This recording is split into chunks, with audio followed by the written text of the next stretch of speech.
svedržitelja,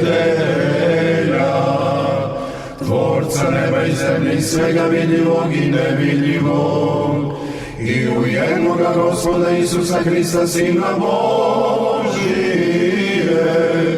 i jedinorodnog od Otca rođenog pred svih vekova, svetlost od svetlosti Boga istinitog od Boga istinitog, rođenoga nestvorenog,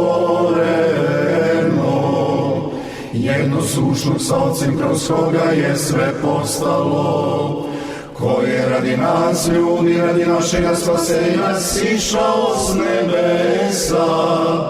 i ovaplotio se od Duha Svetoga i Marije Djeve i postao čovek, i koji je raspet za nas u vreme Pontija Pilata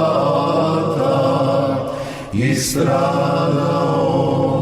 i bio pogreben, i koji je vaskrsao u treći dan po pismu, i koji se vazneo na nebesa i sedi s desne strane Otca, i koji će opet doći sa slavom da sudi živima i mrtvima,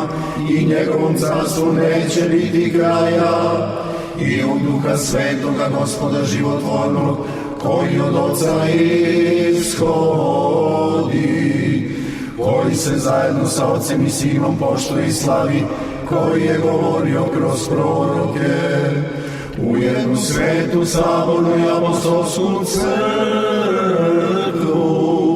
ispovedam jedno krštenje za oproštenje grehova,